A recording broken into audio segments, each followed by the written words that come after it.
ya que la coordinemos, ¿verdad? O sea, que yo convoque a los docentes de aquí, él convoque a los docentes de allá.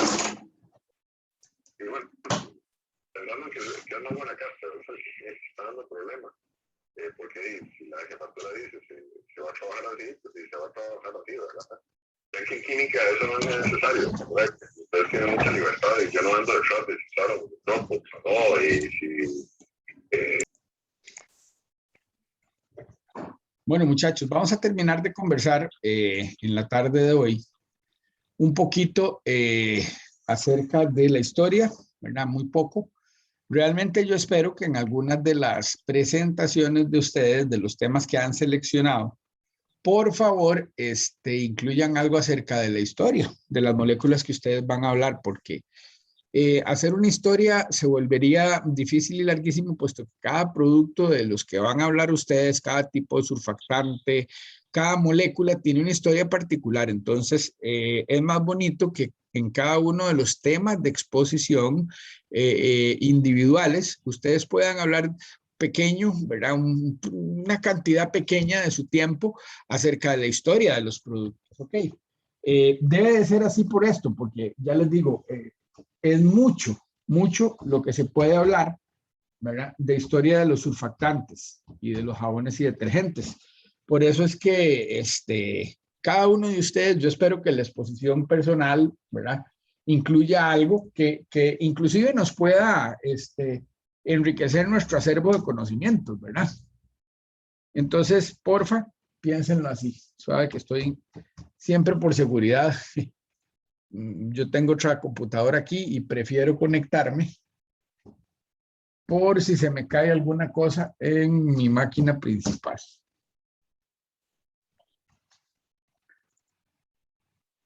Ok, ya, bien. Ok, ves, esa es mi máquina. Bueno. Ok, comenzamos entonces a conversar, muchachos, de forma clara de que a partir del año 1950, los productos fueron, don Miguel, cuando usted quiere meter la cuchara, porque viene toda esta parte de los detergentes, ¿verdad? Entonces ya sabe. Ok, en 1950, gracias, los productos de jabón fueron siendo sustituidos por detergentes sintéticos, ¿verdad? Ya en esta época, pues ya se conocían. Recuerden que, desgraciadamente, como muchas otras cosas en la historia de los seres humanos, mucho se avanza en la parte científica de muchos productos cuando hay guerras, ¿ok? Entonces, ya habíamos visto en la clase pasada que pues ya había unos detergentes que se usaron en la Segunda Guerra Mundial que venían evolucionando desde la primera. Fíjense que casi no hubo distancia entre las dos guerras. Y entonces, ya después del 50, ¿verdad? Se empieza a trabajar con detergentes sintéticos, productos no de carácter o no de tipo jabón, ¿verdad? O sea, químicamente hablando, ¿verdad? Y que son mezclados digo, sintetizados o mezclados químicamente a partir de muchos otros productos. Bueno, la cuestión es que los detergentes ya, según yo pude estar investigando, los primeros eran como una mezcla, ¿verdad? Como una cuestión que no era totalmente en polvo ni totalmente en escamas, después ya fueron como en escamas y últimamente ya fueron en polvo, ¿ok? Bueno, el asunto, vean que las láminas son cargadillas porque tienen mucha historia y a mí me interesaba que ustedes la tuvieran. Pero lo interesante o lo importante aquí, ¿verdad? Es que, bueno, vean aquí, a nivel industrial el término detergente se usa para hacer referencia a aquellos productos dedicados a la limpieza, bien sean intermedios o finales. Así fue como que se determinó, ¿verdad? Ahora, vean qué importante. Ahora, alguien que me pueda decir, ¿verdad? Los primeros detergentes que se sintetizaron en el 50, ¿cuáles creen ustedes que fueron?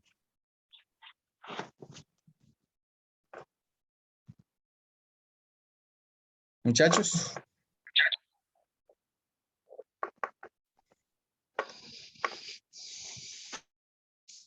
No. Nadie contesta. No, profe, ni idea. Bueno, alquil, sulfonatos, ¿verdad? Y alquil sulfonatos fueron los primeros detergentes como tales, muchos de los cuales se usan hasta el momento. Pero fíjense que ya desde el año 1920 o 1930, aparecen los famosos alcoholes sulfatados, los alquilaril sulfonatos, ¿ven? Entonces, ya se van descubriendo desde esa época y se van empezando a producir en los años 50 en grandes cantidades, un montón de productos, ¿verdad? Que tienen surfactantes como, digamos, agente activo principal, ¿verdad? Que son tipos de surfactantes diferentes, ¿verdad? Vean, en las décadas del 50 y el 60 se desarrollan nuevos surfactantes, dentro de los cuales es posible los alquilfenoles etoxilados, amidas, surfactantes y muy importantes las sales cuaternarias de amonio. Bueno, ya ustedes vieron en los temas de exposición y de todo lo que conversó don Miguel con nosotros, ¿verdad? Las sales cuaternarias de amonio tienen mucha aplicación, ¿verdad? Que pueden ser usados como suavizantes, ¿verdad? O como biocidas, por ejemplo, ¿verdad? Bueno, les quería comentar que desde un punto de vista más de aplicaciones, digamos, y más del estudio de los surfactantes, como ya parte final de esto, muchachos, de que ahora tenemos muchos tipos diferentes de surfactantes, un montón de familias, inclusive algunas familias bastante novedosas de surfactantes, ¿verdad? Y que las aplicaciones son muy variadas. O sea, nosotros queremos con este curso desmitificar algo que es muy importante. De ahí, esperamos que los que salgan de este curso, ¿verdad? Cuando les dicen la palabra surfactante, no se imaginen solo el jabón azul, ¿verdad? O se imaginan, ay, la bolsa de Rinso, ¿verdad? O sea, no, no, no, no. Los surfactantes son moléculas que tienen una actividad en este momento de la historia, muchachos, sumamente variada. Sumamente variada. Se usan para cosas tan serias como lo que se llama la transfección, ¿verdad? En el centro, ¿cómo se llama? En el núcleo de la célula. Ayudan a que se exprese el ADN, a eso se refiere la transfección, algunos de estos surfactantes, por ejemplo, derivados de sales biliares, ¿verdad? Y de ahí, otros tienen usos, bueno, inclusive sirven, ¿verdad? Como para fortalecer en algunos surfactantes o para darle, digamos, acabados protectores a ciertas pinturas, ¿ok? Y a cierto tipo de recubrimientos. O sea, no es que, de nuevo, usted le pregunta a mucha gente, ¿verdad? ¿Usted sabe qué es un surfactante? Ah, sí, Rinso, acción. No, no, no, no. Esas son algunas aplicaciones, pero el mundo moderno de los surfactantes es un área a la que uno se puede dedicar. Vean, el avance en técnicas instrumentales, y dice ahí, las aplicaciones que les iba mencionando, ha hecho crecer esto a niveles insospechados. Vea, hay, ¿verdad? Un montón de conferencias, ahora que todo es virtual, pues ni modo, virtual, pero hay un montón de conferencias a nivel mundial, ¿verdad? Que son solo de surfactantes. Vean, en Europa se hacen todos los años, el año pasado fue virtual. Nada, yo no me quise meter porque costaba mucha plata y era virtual, no tenía gracia. Pero les cuento, ¿verdad? Que por ejemplo en 2019 se hizo un congreso mundial de surfactantes, ¿ok? Vean la cantidad de material que tiene que haber de este tipo de compuestos, ¿verdad? Como para que haya un congreso mundial donde participan muchas personas y lo auspician grandes empresas, ¿verdad? Que trabajan con este tipo de moléculas. O sea, tenemos un montón de publicaciones y libros acerca de la caracterización de los surfactantes, ¿ok? Vean, inclusive para que se den cuenta, muchachos, yo antes de ponerles esta lámina les iba a preguntar, pero se me fue. ¿Ustedes dónde creen que si uno hace un trabajo en surfactantes, publica un artículo? Hey, muchos tal vez me hubieran dicho, hey, en una revista general de química. Pues sí, pero miren, hay varias revistas formales, vean que bueno, pueden haber de muy diferentes editoriales como Wiley, ¿verdad? Pero fíjense que hay revistas como el Journal of Surfactants and Detergents, o sea, con toda mi pésima pronunciación, ¿ok? Pero esta es una revista que es solo de surfactantes.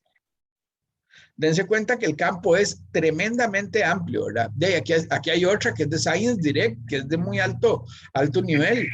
Focus on Surfactants.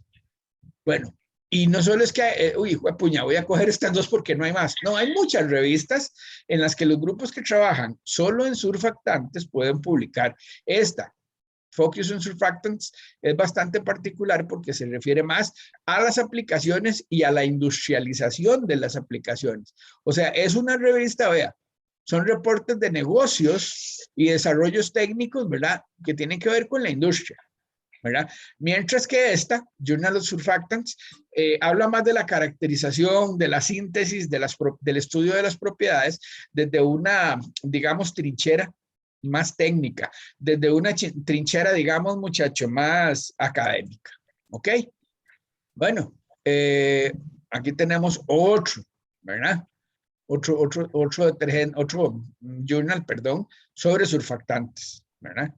Vean, ofrece los resultados más recientes de los investigadores y los desarrollos en todos los campos de la química de los surfactantes.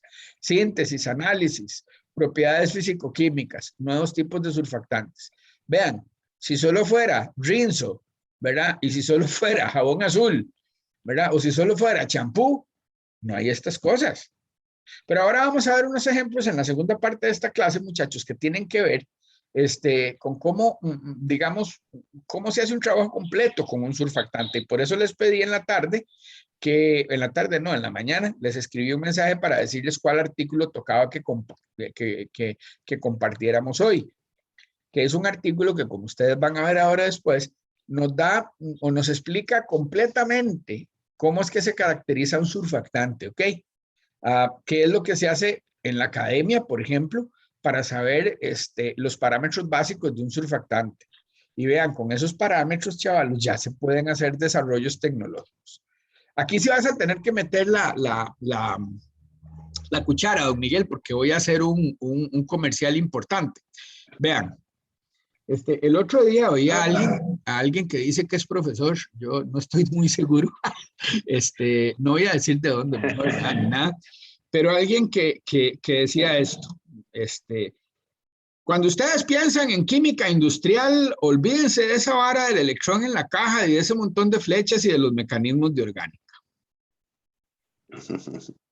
A ustedes, muchachos, primero, después le voy a dar la palabra a don Miguel, y para mí don Miguel es la voz de la experiencia y la persona que trabajó en la industria, más de 40 años. Así que si don Miguel no sabe, nadie sabe, ¿ok?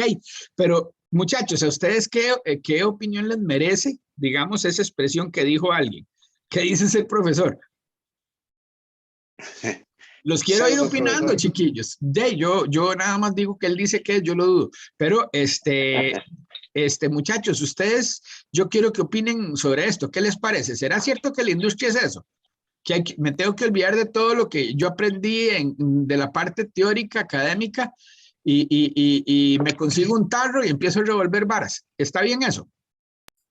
No creo que esté bien, pero me imagino que probablemente en algunas empresas, las que no innovan mucho, así es como hacen la química, nada más es la receta y revuelven y ya.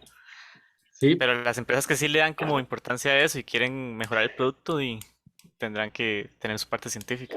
Muy bien, excelente opinión. ¿Más opiniones de ustedes, muchachos?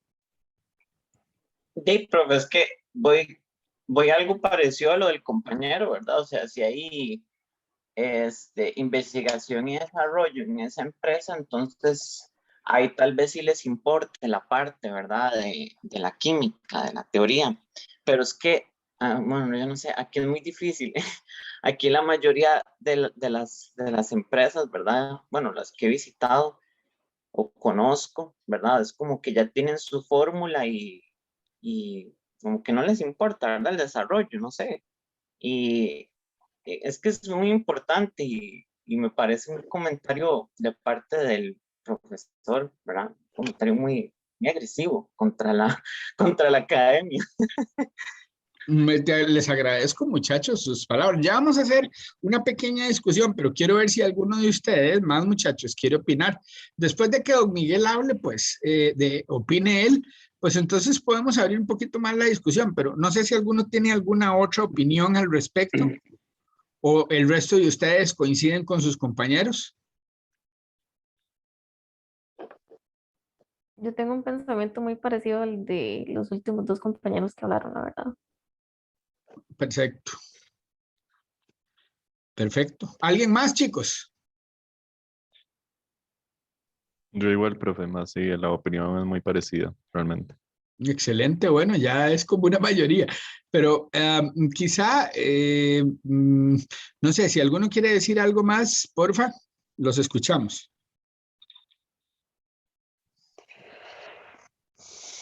No, Miguel, ¿usted qué piensa de eso que yo dije que Ok. este profesor dijo por ahí? Definitivamente que no, ¿verdad? No se puede dirigir algo, no se puede trabajar de cerca con algo llamado proceso si no se conoce el proceso como tal. En mi caso muy particular, pues me tocó tener contacto directo con procesos diferentes. Hablemos de detergentes, hablemos de adhesivos, trabajando e incluso en industria metalmecánica, en algún momento con Crown Core, donde lo que se hacían era metales, la tapa de las botellas de gaseosa y cerveza, que eran procesos metálicos, metalmecánicos, y latas para alimentos. Y entonces mucha gente decía, bueno, en esa empresa no se ocupan químicos, porque ¿para qué?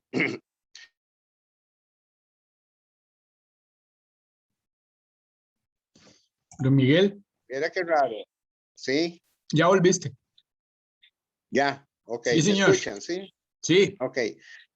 Decían, viera qué raro, nosotros tenemos un barniz para impermeabilizar las latas dentro y por fuera, y a veces dejamos un poquito ahí y al otro día amanece hecho piedra.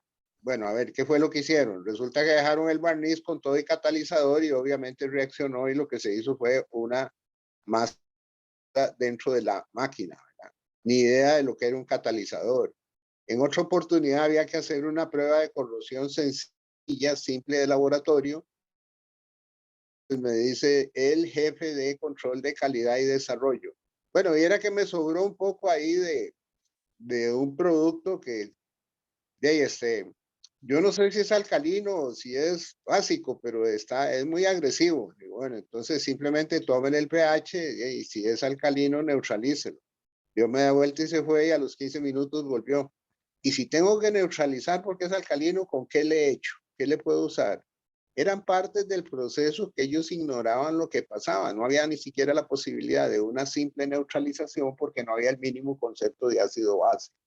Mucho menos de un barniz que tenía una reacción de activación además de la temperatura para poder generar la capa apropiada. Entonces son procesos en los cuales en teoría no se ocupaba, sin embargo después llegamos a estar 2 químicos de tiempo completo atendiendo el proceso porque sí habían asuntos de pinturas, de barnices, de recubrimientos, de acabados, de pruebas de laboratorio donde se ocupaba conocer. En detergentes, pues ni qué decir, ¿verdad? Cuando salen los primeros detergentes, se decía muy sencillamente en el mundo de la limpieza, bueno, los detergentes son sintéticos y los jabones son derivados de natural. Pero después comienzan a aparecer una serie de moléculas que él hizo unos desarrollos donde comenzó a cultivar algunas plantas y de la parte vegetal extrajo grandes moléculas y comenzó a producir carbohidratos de alto peso molecular que eran tensoactivos en realidad. Para la época, estoy hablando más o menos de los años finales de los 70, por ahí, o los 70, 80. Y entonces la gente, como no entendía lo que era, menos podían usarlo. Y menos podían medir los alcances a la hora que se trabajaba en desarrollo porque realmente no sabían lo que estaba ocurriendo. Entonces es totalmente falso. Yo particularmente a través de los años, por mi labor en la industria y en la docencia, he creído que la persona desarrolla una profesión que puede complementar. Quiero decir, si hay un proceso químico, lo ideal es que sea dirigido por un químico. Si ese químico no conoce de recursos humanos, no conoce de finanzas y puede ampliar su capacitación, hablemos incluso de una maestría. Para mi concepto, él sigue siendo químico, un químico que conoce de finanzas y que conoce de administración de personal. pero con una maestría de 18 meses no creo que sea un profesional en finanzas que ha pasado 4 o 5 años estudiando finanzas. Entonces, definitivamente la parte de procesos químicos es para químicos, no para ingenieros químicos, no para ingenieros industriales. Como lo decimos popularmente, somos nosotros los que nos toca entender y tomar decisión de lo que pasa dentro de los tarros. Y si hay que hacer un análisis, la gente más capacitada es la del área química, pero no es para hacer la simple marcha analítica y llegar a un número, es la interpretación y la toma de decisiones en función de ese número que se obtuvo en el análisis, que es lo que a veces se dificulta, la interpretación y la toma de decisiones, porque los análisis en la industria son básicos para tomar esas decisiones todos los días, pero por interpretación netamente química si el proceso es químico. Lo que pasa es que mucha gente, una vez tuve contacto viniendo de Guatemala con una muchacha que en el comentario del avión me decía que ella era psicóloga, pero que ahora había hecho un MBA y era gerente de mercadeo para una compañía de agroquímicos. ¿Qué sabía de agroquímicos? ¿Qué quería aprender de agroquímicos? Nada. Pero después yo entendí cuál era la posición de la compañía, la entendí sin estar de acuerdo, pues algo muy sencillo. A esas compañías lo que les interesa es no se salga de la vía. Yo le voy a dar el reporte 1 y usted lo llena, el reporte 2 y usted lo llena. Aunque no sepa lo que está poniendo y me manda los reportes a la casa matriz y la casa matriz es la que decide. O sea, el absurdo occidental de contrato, brazos y piernas y no piensen. Entonces, como no conocen el proceso, no pueden aportar mayor cosa ni mayor mejora. Eso es una de las revoluciones de la parte japonesa que hablamos al principio. O sea, se contrata a una persona integral. ¿Y cómo va a contribuir una persona a mejores soluciones si no proceso, si no lo entiende? Entonces, definitivamente, por lo menos desde mi punto de vista, no es viable. Así que sí hay que conocer si es proceso químico. Es químico, la experiencia también me dice otro aspecto que es muy importante. Se los mencionaba en una de las primeras clases. El espíritu analítico que tenemos en la formación química es mucho mejor, me atrevo a decir, que el de otras profesiones. Y la gente a veces pierde de vista. Yo les decía que en la época de los 70s, cuando yo saqué el bachillerato, me decían, ¿y usted sacó bachillerato en química? ¿Y qué le falta para ser ingeniero? No, es que no me falta nada para ser ingeniero químico, simplemente es otra profesión. Es otro perfil profesional que está muy bien, pero es para otra cosa, no mezclemos. Lo que pasa es que socialmente en nuestra cultura, el término ingeniero les sonaba mucho más alto que un licenciado en química.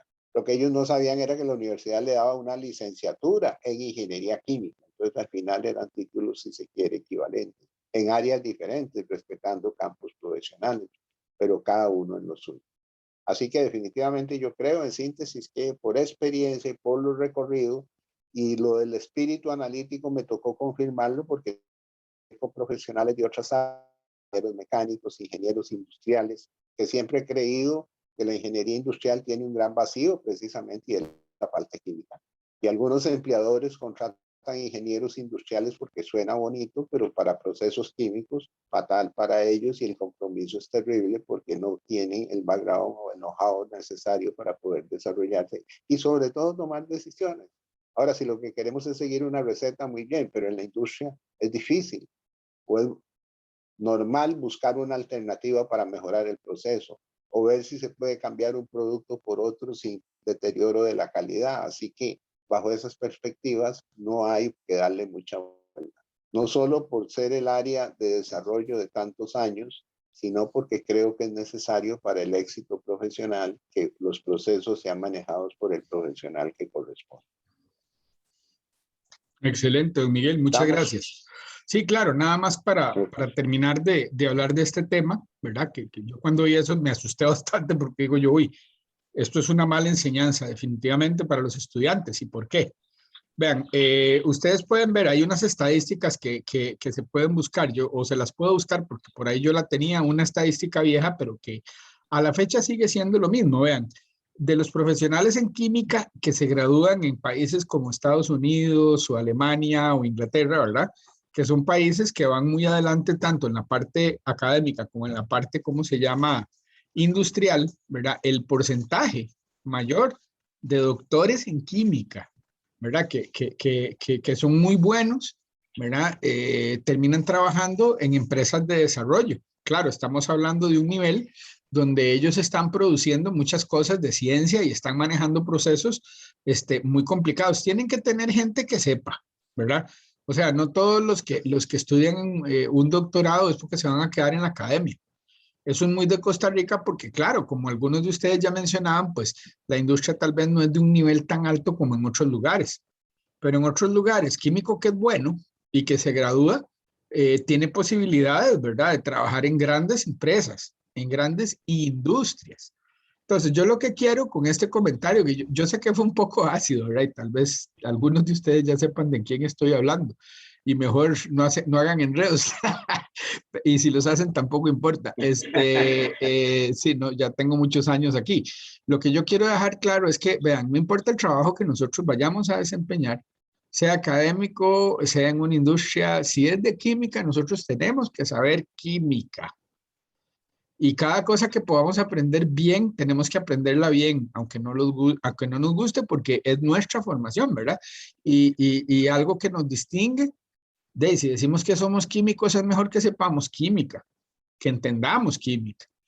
Si uno va a una empresa y tiene unos procesos, mejor se pone a estudiar antes de ir ahí. Mejor se pone a revisar las cosas para que uno esté cómodo, ¿verdad?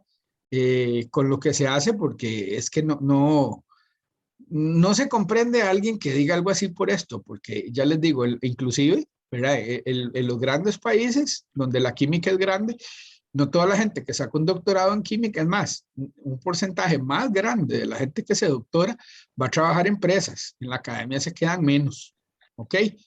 Y hay casos, otro día no, porque si no, ya no hablo de, ¿cómo se llama?, de lo que tengo que hablar hoy, pero vean, hay casos de compatriotas nuestros, de ticos, que se han ido a estudiar allá, y en este momento me estoy acordando de 3, 4 casos, ¿verdad?, de muchachos brillantes que se graduaron de muy buenas universidades y trabajan todos en empresas en Estados Unidos.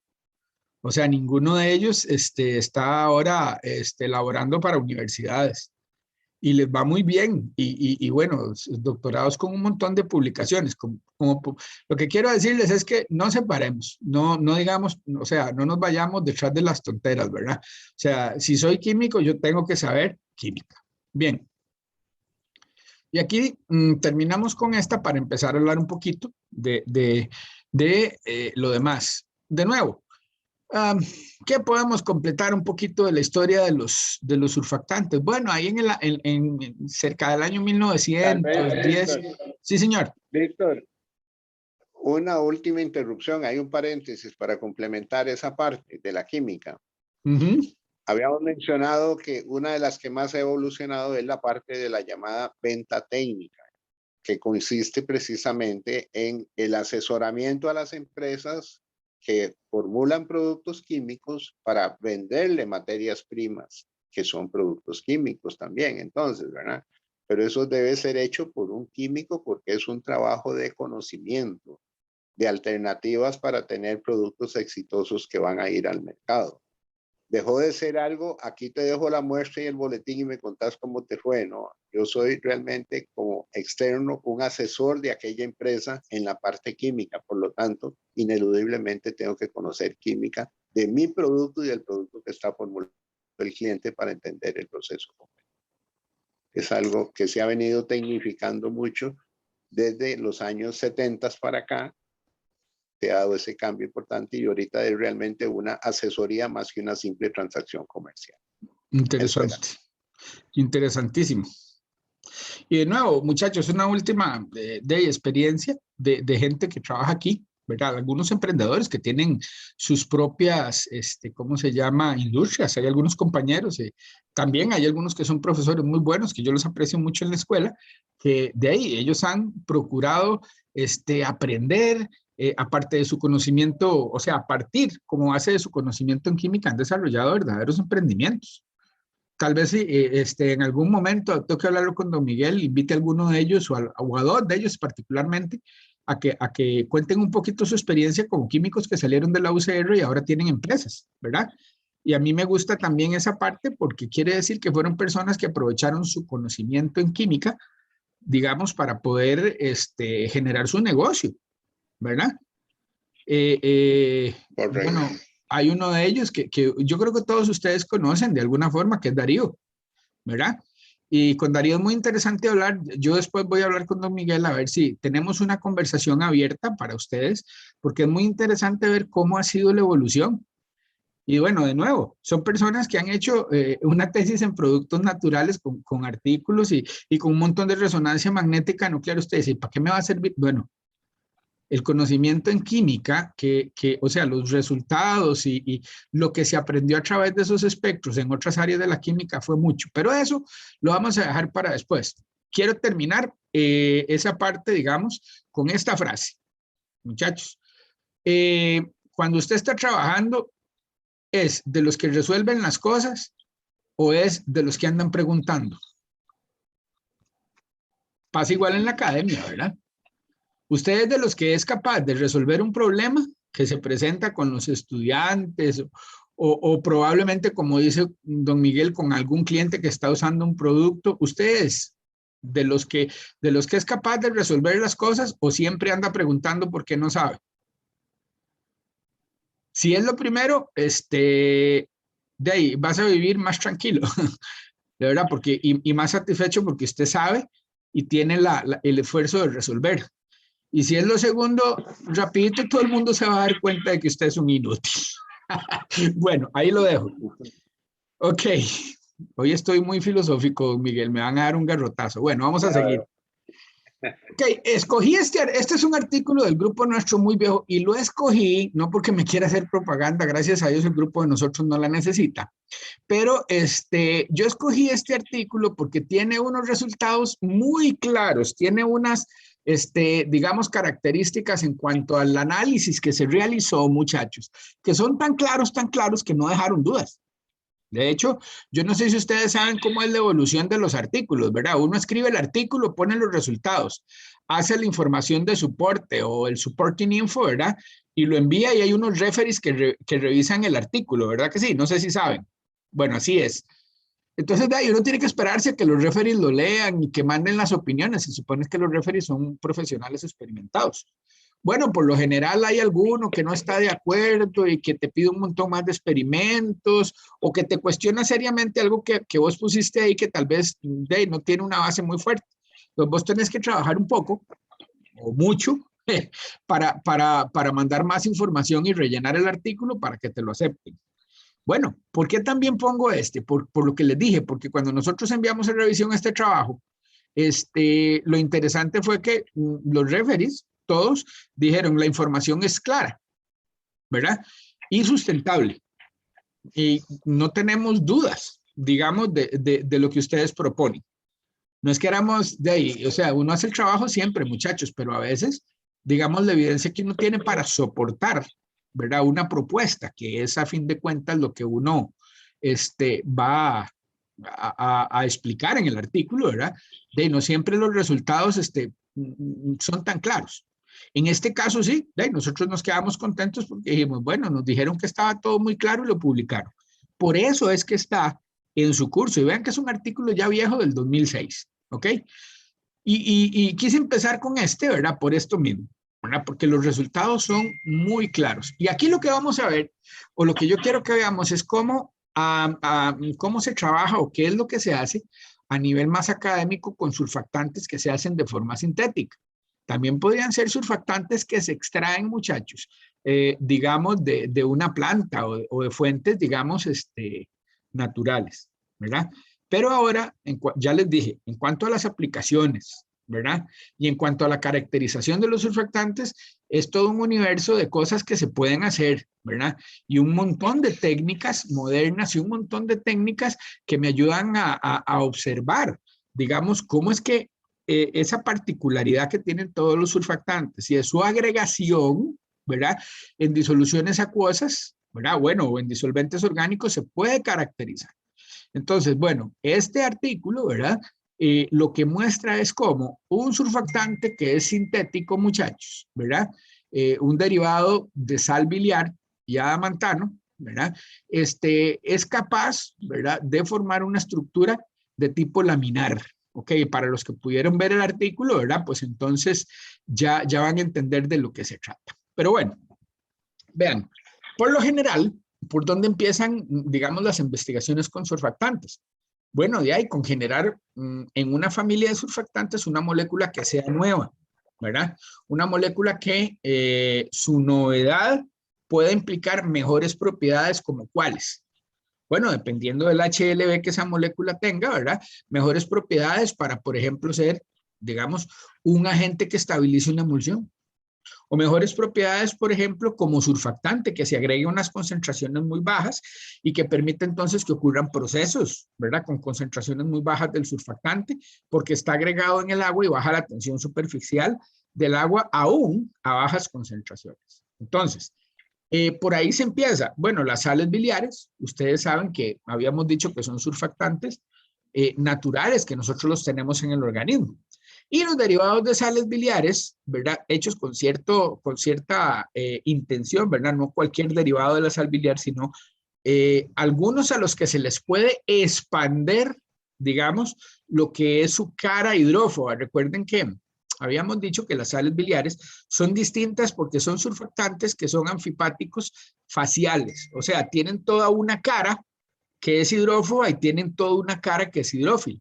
Bueno, pero ¿qué sucede a una sal biliar cuando yo le aumento la porción que es hidrófoba? ¿Y qué sucede cuando yo le aumento la porción que es hidrófoba a esa sal biliar, muchachos? ¿Verdad? Si la porción hidrófoba que yo adiciono es rígida. ¿O qué sucede si la porción que yo adiciono hidrófoba, debe ser hidrófoba para aumentar, digamos, la cara beta que es hidrófoba, digamos, si esa cara, digamos, o ese sustituyente es móvil, ¿verdad?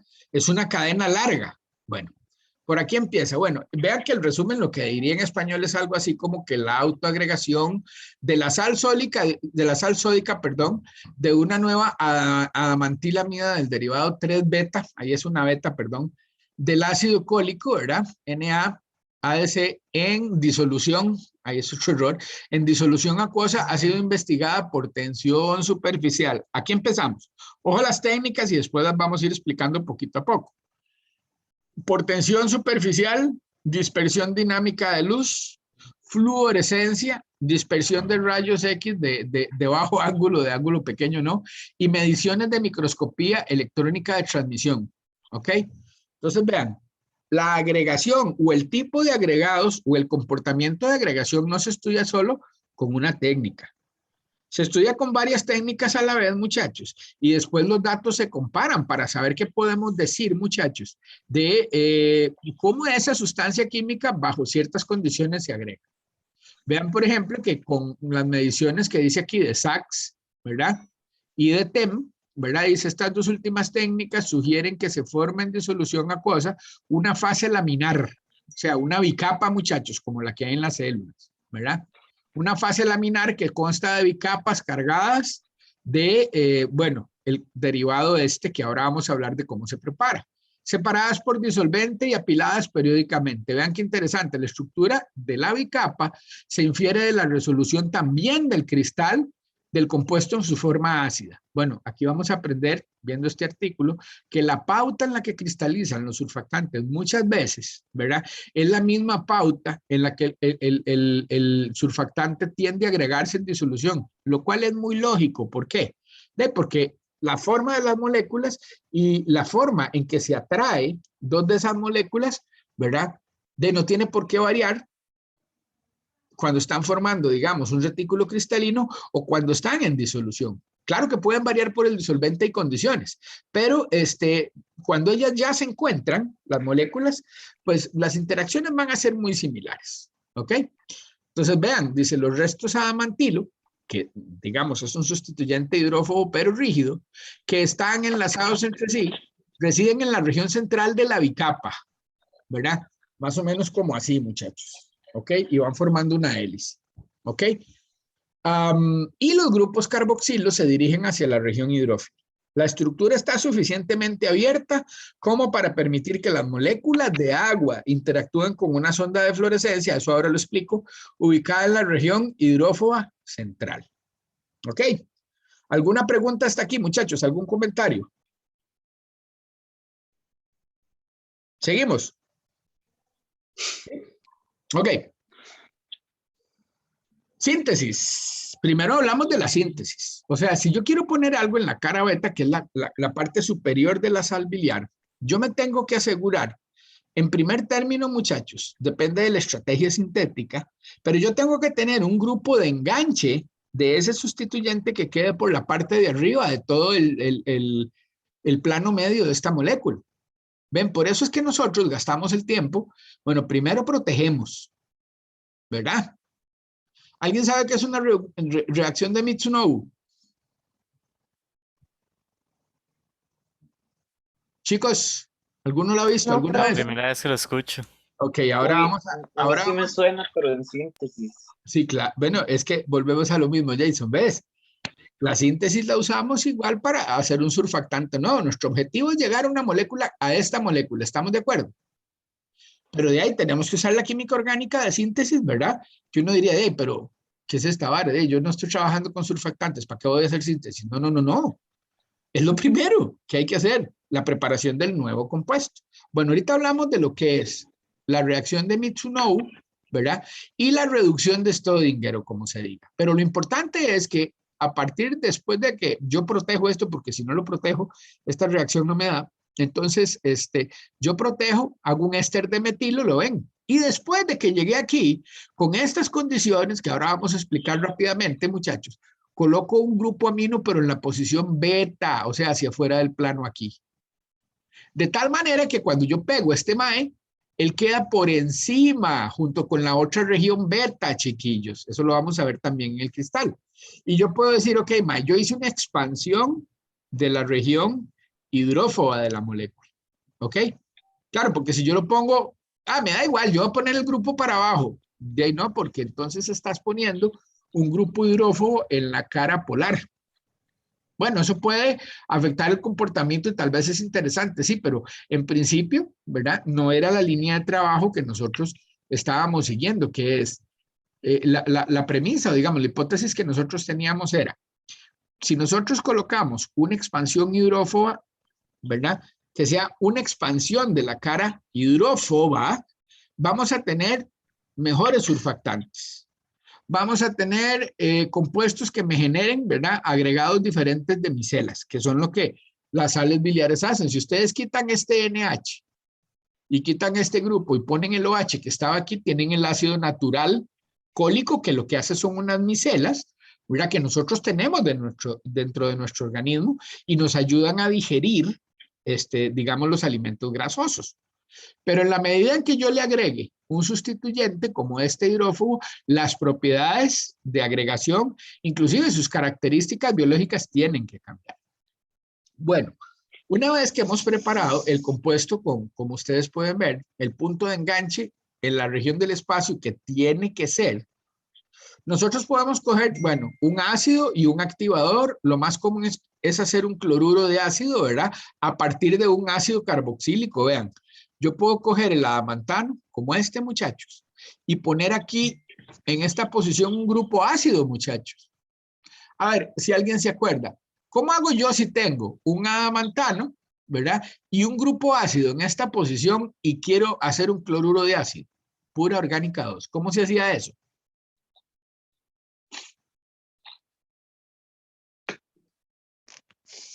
No me digan que nadie se acuerda, ¿eh? Ya voy a coger la lista del curso para ver si alguno de ustedes fue Profe, ¿puede repetir otra vez? Para formar un cloruro ácido, ¿en qué posición? Bueno, tal vez inclusive es mejor que nosotros lo dibujemos, vea. Imagínense que usted tiene este ácido, ¿lo ve? ¿Cómo puede hacer con eso un cloruro de ácido?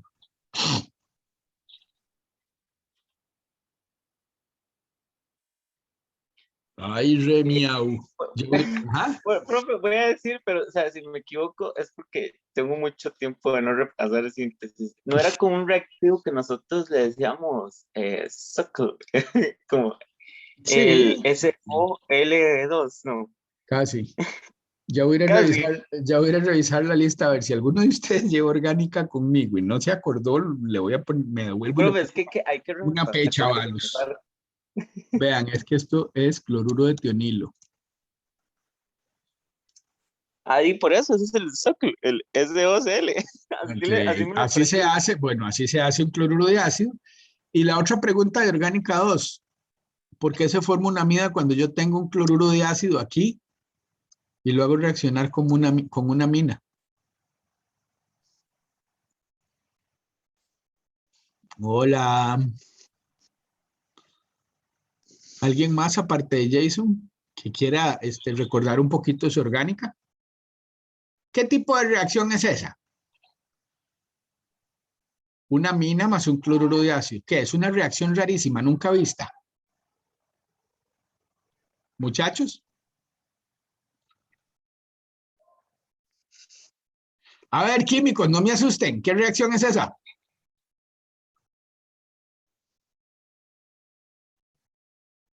A ver, tal vez así un poquito mejor si se acuerdan. RNH2 más R.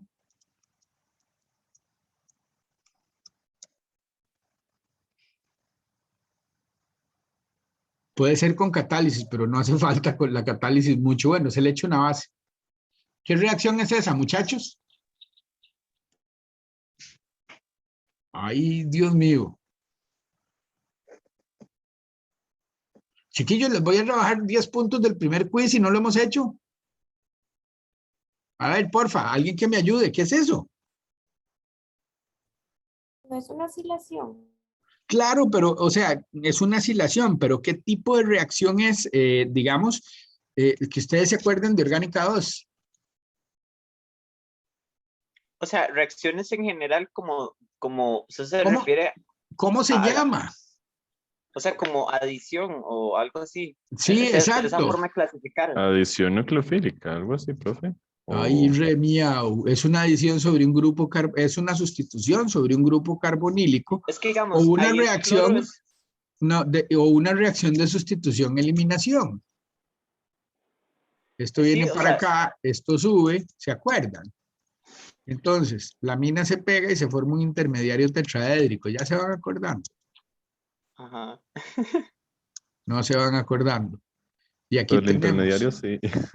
Sí, Ok, o sea, el intermediario sí, y luego sale el cloro, que es un buen grupo saliente, y ahí cloro queda aquí y aquí el otro ario. Ok, esto está Ujú. positivo, pero probablemente si yo tengo una mina catalítica o un exceso de la misma mina remueve este protón, ¿cierto? Entonces después, una vez que la mina arrancó el protón, después se va este maíz y se restaura el carbonilo. ¿Y qué me queda? Chavalos, una Y amida, queda una amida. claro. Reacción de adición sobre el grupo carbonilo, muchachos, o una reacción de sustitución-eliminación. Sustitución porque yo estoy metiendo, de sustitución-eliminación no basta. Ve, ya me pusieron nervioso. De adición primero, de la mina, y de eliminación después del cloro. Sustitución-eliminación, no, disculpen. Adición de la mina al carbonilo, ¿ok? Y eliminación, porque los carbonilos son planos, el carbono es positivo, ¿se acuerdan? Y el oxígeno acomoda la carga. Entonces, después de que ocurre la adición, ¿verdad? La eliminación ocurre cuando el cloro se va y se restaura el carbonilo. Bueno, después lo único que hay que hacer con eso, muchachos, es también muy sencillo. Otra reacción sobre el grupo carbonilo, en este caso el del éster, que es la hidrólisis de esto, que es nada más y nada menos que una saponificación, ¿verdad? Hidróxido de potasio y acetona, o en hidróxido de potasio y metanol, por ejemplo. Una vez que se hidroliza el éster, entonces neutralizamos y obtenemos y purificamos el ácido. Y el ácido posteriormente, en una mezcla de acetona e hidróxido, ¿verdad? O sea, se coge el hidróxido de sodio, ¿verdad? En un exceso molar muy pequeñito, ¿verdad? De tal vez un 5%, de hidróxido de sodio sobre los moles del ácido que hayan, y en la mínima cantidad de agua se ponen en contacto estas dos cosas. Luego se echan sobre una buena cantidad de acetona y la sal lo que hace es precipitar. Si has ido trabajando bien, entonces precipita pura, ¿verdad? Y así tenés de ahí el surfactante que tiene la cola polar. Los grupos OH, ojo, no pierdan de vista que hay un NH que queda para abajo, ¿verdad? Y inclusive no es el OH, es el grupo carbonilo el que queda para abajo y contribuye a la polaridad de la molécula. Y entonces ya tengo el anfífilo facial y después tengo que estudiar las propiedades de agregación. Bueno, ahí están los mecanismos de las reacciones rápidamente. La primera, que es la Mitsuno, vean que se usa el diad, que es este señor de aquí, ¿lo ven? ¿Sí? El diad es el compuesto de tipo azo, como ustedes pueden ver que recibe el ataque de la trifenilfosfina. ¿Ok? Luego también se usa una acida, que es la DPPA, la difenilfosforilacida. Vean lo que sucede. Entonces, este intermediario que se genera ataca, ¿verdad?, la DPPA, de tal manera que llegamos a obtener un intermediario más grande de este tipo, donde se liberó ¿quién? El nucleófilo que vamos a usar en el siguiente paso. Entonces ahora, el alcohol de partida, que en nuestro caso es la sal biliar, pues ataca la trifenilfosfina que está pegada, ¿verdad?, a toda esta estructura. ¿Por qué la ataca? Porque está positiva y porque la afinidad del fósforo por el oxígeno es muy grande. ¿Ok? Vean que de esta manera, ¿verdad?, tenemos nosotros que se forma una especie fosforada que es, como ustedes pueden ver, ¿verdad?, neutralizada por el efecto, digamos, de esta carga negativa. Bueno, una vez que tenemos la trifenilfosfina con el oxígeno aquí, ya tenemos un excelente grupo saliente que va a ser el óxido de trifenilfosfina, ¿lo ven? Pero la acida ataca a este carbono. Ahora, el resultado de esta reacción, ¿qué es? O sea, esta reacción de forma típica es una SN2 y por eso hay una inversión de la configuración. ¿Ves? Bueno, ¿qué acaban de ver ustedes? ¿El mecanismo de qué reacción es esta? El mecanismo de una Mitsuno. ¿Ok? Ahora, bueno, nosotros vean que después tenemos, ¿verdad?, trifenilfosfina y agua. ¿Ok? Vean cómo se forma la mina. ¿Ok? Ya nosotros estereoespecíficamente metimos la mina, ¿verdad?, en el lado contrario donde estaba el OH en la sal biliar, que es la cara que yo necesito, que es la cara beta. Ahora, la ácida que está pegada, vean que puede ser atacada por un exceso de trifenilfosfina, por eso ven, se agrega más, ¿verdad? Ok, se forma este intermediario que se transforma en un iminofosforano cíclico, ¿lo ven? ¿Ok? Y el iminofosforano es atacado por el agua, de nuevo. Otra vez la misma vara. O sea, ¿qué significa la misma vara? Que el fósforo y el oxígeno son muy afines. Entonces, claro, que esta especie, el iminofosforano, se puede atacar, como ustedes pueden ver, por el agua, de tal manera que entonces, ¿verdad? Bueno, aquí tengo la otra estructura resonante, de tal manera que ustedes pueden ver acá que tengo una especie con un grupo saliente en potencia, que es este, de nuevo el óxido de trifenilfosfina, ¿verdad? Una vez que tengo la especie neutra, bueno, neutra no, con una carga negativa, entonces tengo otra parte del mecanismo en la cual, ¿verdad?, se pierde el óxido de trifenilfosfina y me queda la amina que yo requiero, ¿verdad? Porque el amino es el grupo de enganche. Ok, ahora, ¿por qué, muchachos, usar un grupo amino para generar una amida en el nuevo derivado? ¿Por qué no hacer otro derivado, por ejemplo, como un éster?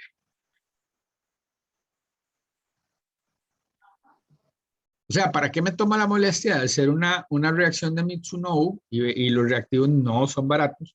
Y después una reducción de Staudinger, que es con trifenilfosfina y agua, el mecanismo que tienen ustedes ahí. ¿Por qué me tomo esas molestias para hacer una amida, chavalos? ¿Por qué quiero hacer una amida entre el nuevo grupo que voy a colocar y la sal biliar? ¿Qué piensan? ¿Por qué una amida?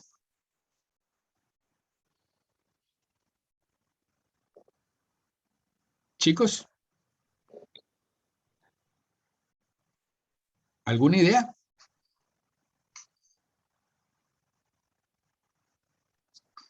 Profe, se me ocurre tal vez por la Ajá. alta densidad electrónica que tenga por el átomo de oxígeno y el de nitrógeno, pero es solo una idea. Ok. Fíjate que nosotros después vamos a coger este compuesto y lo tenemos que analizar. Y para analizarlo y asegurarnos que él siempre está ionizado, ¿verdad? Y que de ahí se va a agregar, porque si se forma el ácido aquí, probablemente en algunos medios acuosos precipite. Entonces, para que forme el agregado, él debe tener siempre esta cadena ionizada. Entonces, fíjate vos que yo lo voy a tener siempre, ¿verdad?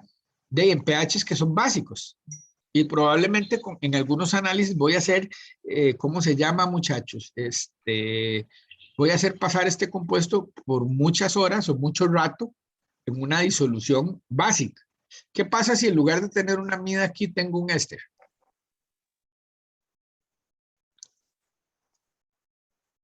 Si fuera un éster y yo dejo esa vara en una disolución básica un montón de horas, ¿qué le pasaría al éster? ¿Es estable o no es estable?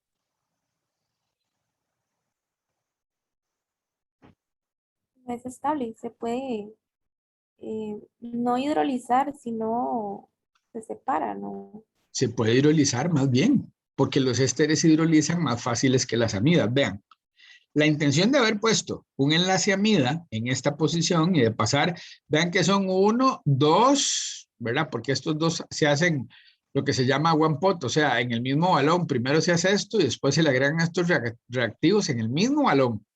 Es un one pot que se llama. Pero de ahí, a fin de cuentas, son 2 pasos, 3 pasos que yo tengo que hacerle a la molécula y después purificarla. Pasamos todas esas molestias para generar un enlace aquí que sabemos que es muy estable y que con solo el contacto con la base no se va a hidrolizar. Es que el éster sí se hidroliza, pero la amida no. La amida para hidrolizarla hay que calentarla, hay que ponerle candela, ¿verdad?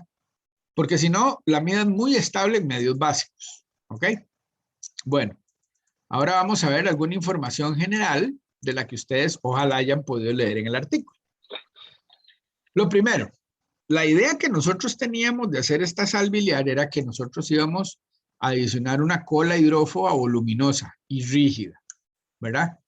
Más o menos el cuerpo esteroide, ¿verdad? Todo el cuerpo esteroide de la molécula es más o menos planar, ¿verdad? Tiene una estructura como la que ustedes ven, la sal biliar, ¿verdad?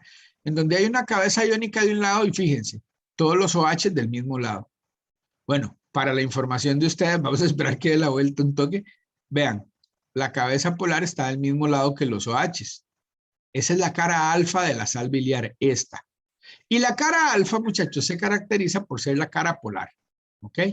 La cara no polar es la beta donde está este grupo. ¿Ok? Vean que este oxígeno que está aquí, ¿verdad? Este es el oxígeno del carbonilo que se une a los grupos polares. ¿Ok? Bueno. Entonces, la idea era ver, bueno, cómo se comportará este surfactante, muchachos. ¿Cómo se comportará? ¿Mm? ¿Será mejor surfactante que la sal biliar original? ¿Qué tipo de agregados será capaz el de formar? ¿O solo generará micelas? Bueno, entonces cuando se hacen los estudios, vean ustedes, de tensión superficial versus el logaritmo de la concentración, se encuentra, ¿verdad? Que hay un punto de cruce entre las dos rectas, ¿verdad? Entre los dos comportamientos de la molécula, ¿verdad? Aquí es donde está más concentrada y aquí es donde está menos concentrada, ¿ok? Pero se encuentra que el valor de la CMC, ¿verdad? Es de 0.4 milimolar. A la puña. Interesante. Porque resulta que 0.4 milimolar, ¿verdad? Es un montón de veces. O sea, menos que, digamos, la CMC del ácido cólico normal, muchachos. De ahí, es más o menos como de 10 o de 12, depende de la técnica con la que se mida. ¿Ok? Y resulta que entonces 0,4 es un montón de veces más pequeño. ¿Qué significa, muchachos? Que un surfactante nuevo, sintético, tenga una CMC, ¿verdad? Que sea un orden de magnitud menor que la CMC de los compuestos precursores. ¿Qué les hace pensar a ustedes de ese compuesto? ¿Qué pueden pensar de ese compuesto nuevo? ¿Es un mejor surfactante o es un peor surfactante? ¿Cómo será la cosa?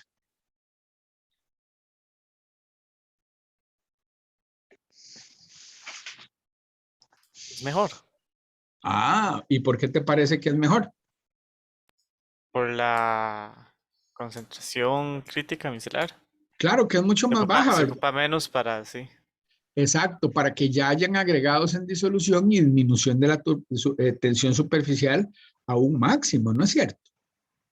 Vean que por alcanzar este punto, luego la tensión superficial pues puede seguir bajando, pero vean ustedes que la variación de la tensión superficial de la disolución, que bajó de, bueno, esto tiende a 73, que es la tensión superficial del agua, y baja desde ese valor, digamos, a 43. Vean que la concentración que yo ocupo del compuesto que acabamos de sintetizar para llegar a este punto, donde la tensión superficial se mantiene esencialmente en 43 y por lo tanto es bastante más baja, ¿verdad? De ahí, muchachos, es poco. No tengo que echarle un montón de milimoles por litro para alcanzar ese punto, ¿no? Con solo 0,4 milimol por litro yo alcanzo ese descenso en la tensión superficial. Entonces, ojo, que este surfactante, chavalos, por supuesto que es muchísimo mejor que el surfactante, ¿verdad? Que le dio origen. ¿Ok? Bueno, entonces ya dijimos, hicimos una extensión de la zona hidrófoba y en la cara alfa, nosotros no quitamos ninguna función hidrofílica porque el carbonilo quedó de ese lado. ¿Ok? Ahora, bueno, es que los surfactantes, yo les he dicho a ustedes, que tienen esa capacidad de agregarse. O sea, nosotros ya hemos visto que muchos jabones y detergentes, ¿qué es lo que hacen? De micelas. Pero es que los surfactantes realmente tienen como un diagrama de fases, muchos de ellos, en donde pasan por varios estadios diferentes para llegar a un agregado final, que es el que se forma con mucho tiempo o con haber suministrado la energía suficiente. Entonces, resulta ser, ¿verdad? Que si una disolución de este compuesto se dejaba, ¿verdad? Por encima de esta concentración, por supuesto, ¿verdad? Bastante por encima. Se dejaba en el tiempo o se dejaba en una estufa, ¿verdad? Calentando a 30 grados por unos días, pues uno después podía tomar una foto de microscopía electrónica y darse cuenta de que el compuesto generaba algo como esto. ¿Lo ven? Bueno, las fotos fueron muy reveladoras porque, vean, resulta ser que cada una, ¿verdad? Digamos, de estas cadenas que se veían aquí, eran muy largas, chavales. Y la separación era como de 4.03 nanómetros. ¿Alguien no sabe qué es microscopía de transmisión electrónica? ¿Todos más o menos tienen idea de qué es, chiquillos? No, profe, ¿Ah? yo no. Ok, entonces, claro, por eso les pregunto porque les puedo contar rápidamente. En esta técnica yo tengo una placa, ¿verdad? Una placa que es transparente al paso de los electrones. Yo voy a bombardear esto con una corriente electrónica. Resulta que si no hay nada en la placa, muchachos, ¿verdad? Los electrones pasan rectos, ¿verdad? Hacia el detector y lo que se ven son estas regiones de forma clara. Pero si hay alguna estructura, sobre todo si es ordenada, bueno, la usan mucho esta técnica porque es muy buena, tiene muy alta resolución para ver células o insectos. Hay unas fotos preciosas, ¿verdad? Métanse a la página del CIEMIC si quieren ver cosas realmente bonitas hechas en Costa Rica, ¿verdad? O busquen fotos de temas así en Google y van a ver las cosas que aparecen impresionantes, ¿verdad? Pero claro, cuando el agregado se forma en la disolución y yo pongo una gota en la placa, y esa gota se evapora, entonces el agregado que yo tenía en disolución cae y se deposita en la placa también, como ustedes pueden ver, de forma ordenada. Bueno, yo puedo ver aquí el agregado, claro, aquí se apiñó todo, pero aquí se ve de forma clara, ¿lo ven? Entonces, lo interesante es que cuando se vio esta disposición, pues claro que se pensó en un estado laminar, que el compuesto era capaz de formar un estado laminar. Bueno. Entonces se usaron otras técnicas para esto. Bueno, el SAX de bajo ángulo, ¿verdad? Es una técnica de rayos X que lo que hace es que me muestra una serie de transiciones diferentes, muchachos. Depende del sistema que yo tenga. Bueno, vamos a ver. ¿Qué significa el sistema? Que si lo que yo tengo en la disolución que yo analizo por el SAX, por ejemplo, muchachos, son cuerpos esféricos, la distribución, ¿verdad? De los, digamos, de las absorciones de energía es de una forma típica. Si yo tengo un compuesto laminar que forma bicapas, resulta que como este, hay otros compuestos, ¿verdad? Bueno, que no son sales biliares, por cierto, porque este fue el segundo ejemplo. El primero era un derivado del ácido litocólico, después vino este de nosotros.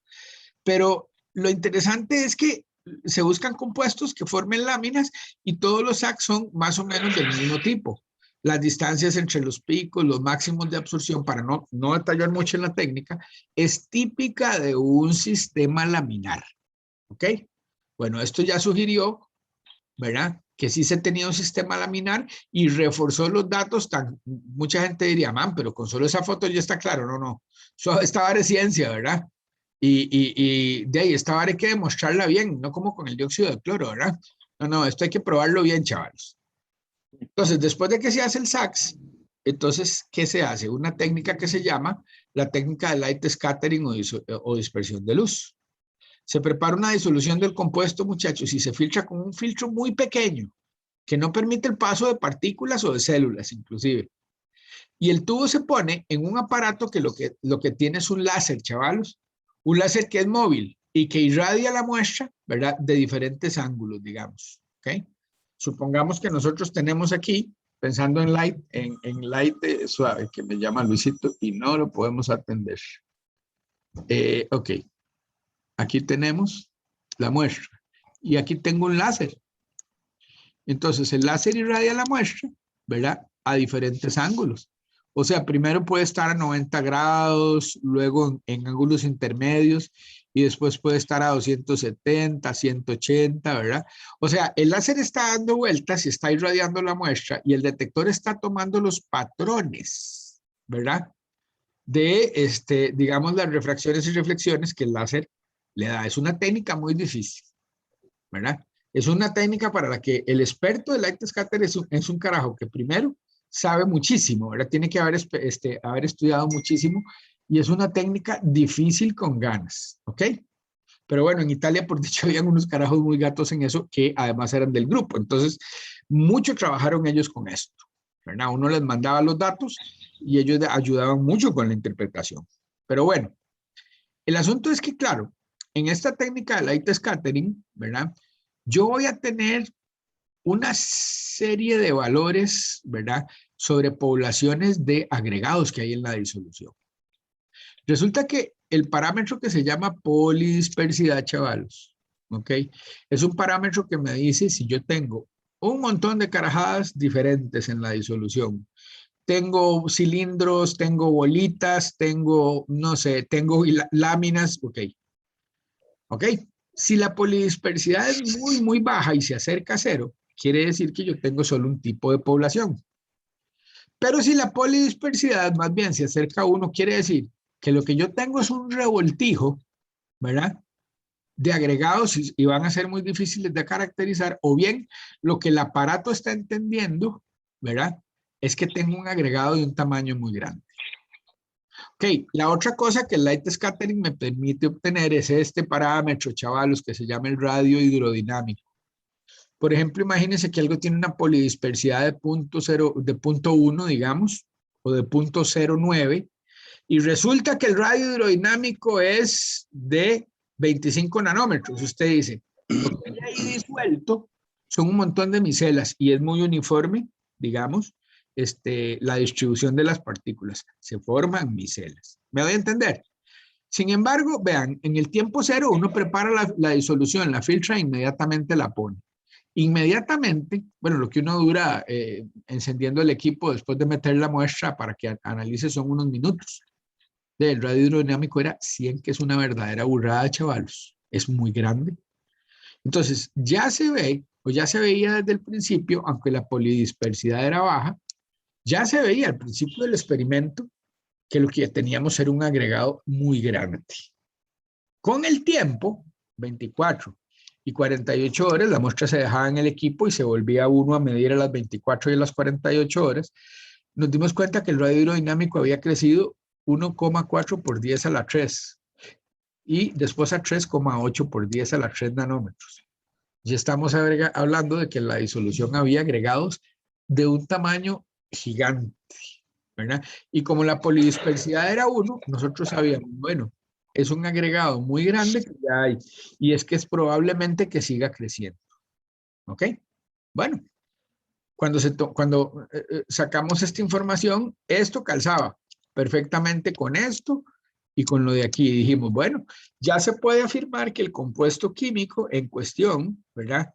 Necesita o tiempo o energía para llegar, digamos, a generar como producto de su agregación en disolución acuosa una bicapa, ¿ok? Un estado laminar, ¿verdad? A partir de bicapas. ¿Dónde confirmamos todo esto todavía más? Y fue aún más claro verlo. Vean que ya teníamos la tensión superficial, ¿verdad? Que nos decía que era un buen surfactante, que se agregaba a baja concentración. Las fotos y los análisis estructurales de Sachs y light scattering o dispersión de luz, ya sabíamos mucho de los agregados, pero gracias a Dios obtuvimos unos cristales, vean qué bonitos. Esto es, ¿verdad? Lo que, o sea, si ustedes han visto o han estudiado en algún curso cristales de compuestos químicos, bueno, pues este es el cristal ya resuelto. Entonces vean todas las cosas que se pueden ver aquí. En el cristal, en primer lugar, se puede ver que los grupos hidroxilo forman enlaces de hidrógeno de una manera muy particular. O sea, el carbonilo de una de las especies se asocia con los OHs del cuerpo de la otra molécula. Vean. Y esto hace que las moléculas, como poner dos ladrillos uno encima de otro, se acomoden. Los adamantanos, en cambio, ¿verdad? En esta estructura quedan en lados opuestos. Pero la siguiente estructura que vemos en el cristal más bien acomoda los adamantanos, ¿verdad? Del mismo lado. ¿Por qué se acomodan así los otros dos? Porque los adamantanos son hidrófobos y muy grandes, pero entre ellos se atraen. Tridimensionalmente, como les dije, esto se veía como una hélice de adamantanos que crecía. Ahora, que se formaban unos dímeros, ¿verdad? Que se ensamblaban sobre otros dímeros y sobre otros dímeros, es lo que forma la bicapa, que esquemáticamente se puede representar así. ¿Lo ven? Cada bicapa, chavalos, ¿de qué puede decir uno más del cristal? Que cada bicapa también, no importa si, o sea, son grandísimas las bicapas, pero de ahí forman un canal donde hay disolvente, ¿verdad? Y donde ellas tienen la cercanía suficiente para atraerse también. ¿Lo ven de nuevo acá? ¿Les parece, aunque ustedes probablemente no conocían lo que es un Sachs y es un light scattering, yo les hice una descripción breve, muchachos. Yo quiero saber, ¿les quedó claro? O digamos, el comentario de este artículo, chiquillos, les dejó ver a ustedes de forma clara cómo es que se analizan los agregados que forman un surfactante.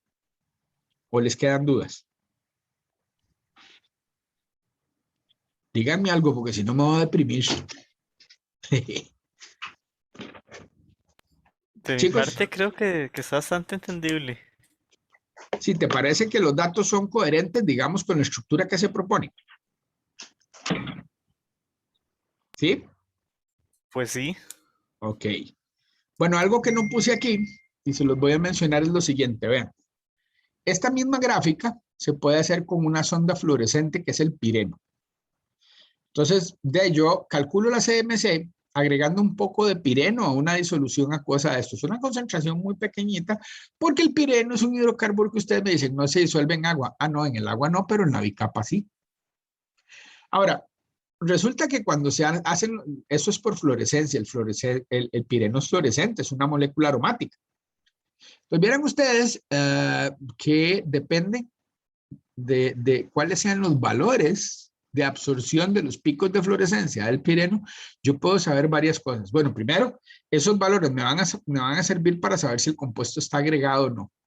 Yo hago una relación de intensidades y la grafico contra la concentración y me doy cuenta. Mira, el compuesto está agregado o no está agregado aquí en este momento, ¿verdad? O se está desagregando.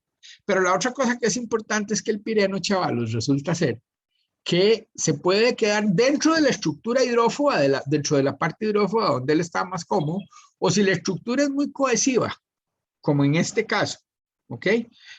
La parte hidrófoba de la estructura es muy cohesiva y se atrae con fuerza, entonces el pireno se queda por fuerzas intermoleculares, no adentro, sino afuera, chavalos.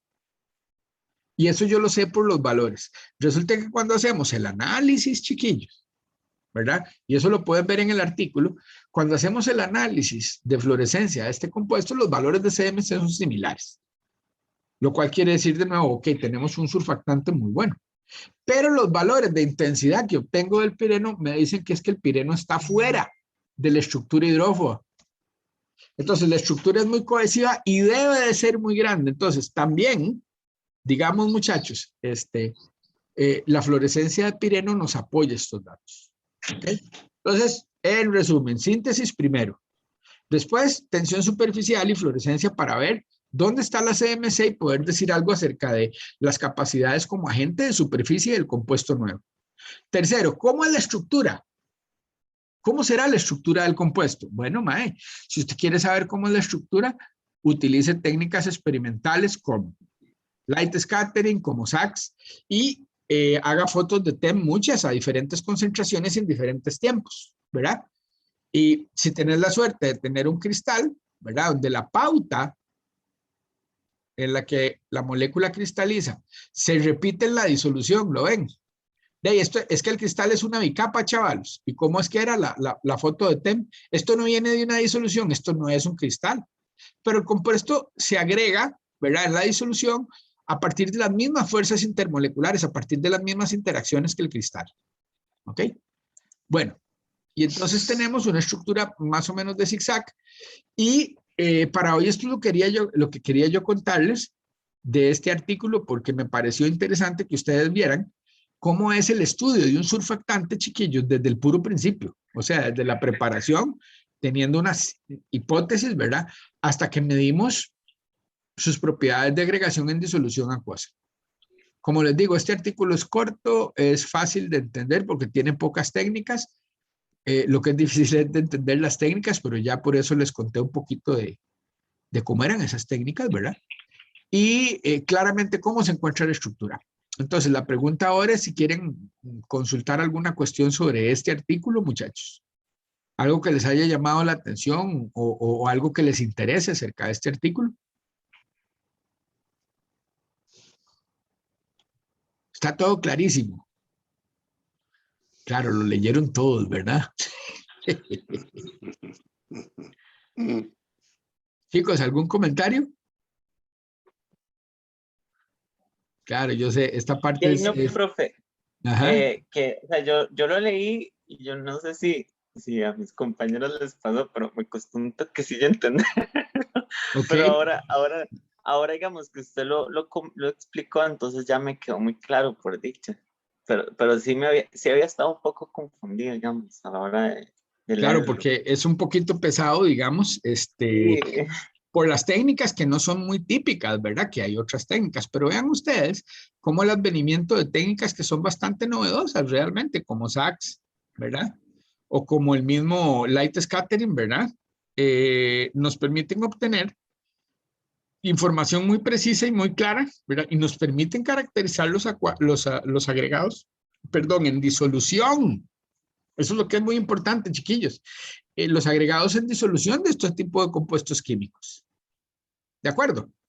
Entonces, recuerden que estos también entran en el quiz. La idea es que más o menos tengan una idea. No les voy a preguntar, explique detalladamente por qué la sonda se queda. No.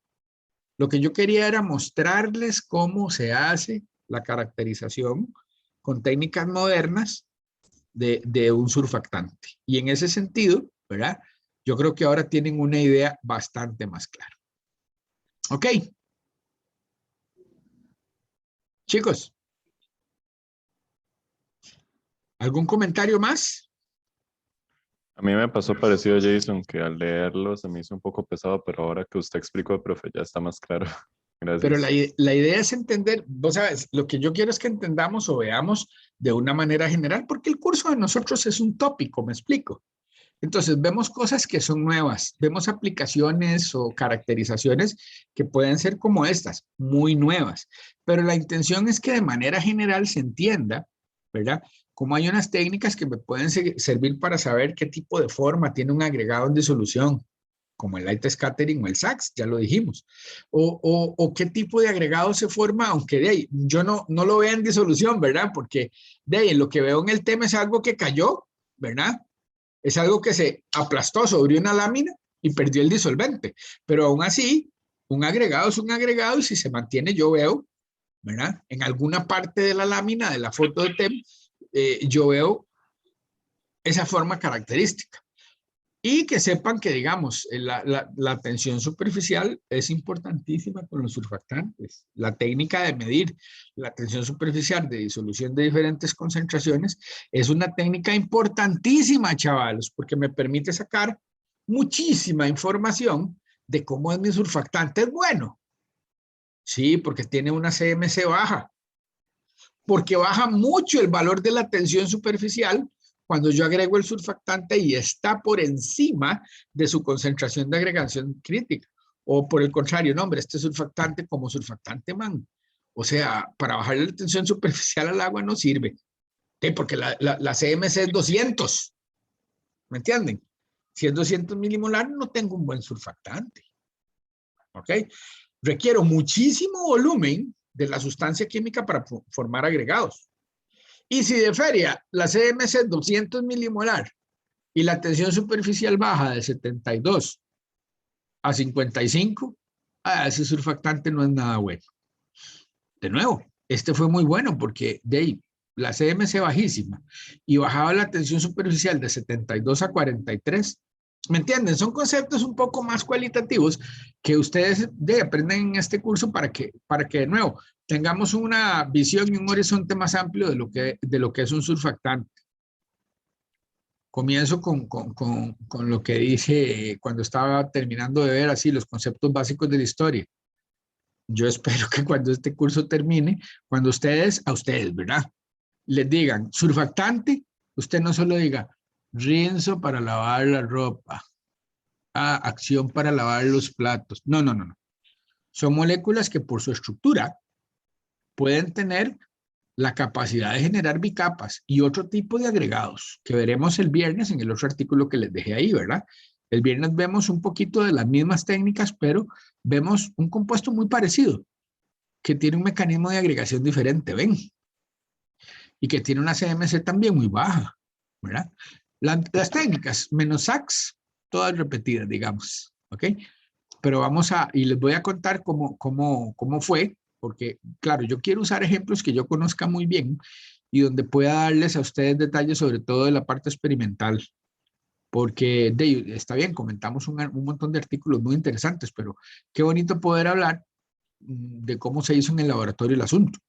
Lo que pasa es que, claro, hay unos artículos chivísimas, ¿verdad? Hay en Nature, inclusive, de surfactantes, pero como uno no hizo esa parte, pues, solo se puede referir a lo que se lee, ¿ok? Les voy a contar un poquito el viernes para que lean el otro artículo. Si usted cree que este fue marciano, el otro es un poquito más marciano, pero son las mismas técnicas, así que tranquilos. Ya saben para qué sirven. Eso es todo lo que es importante.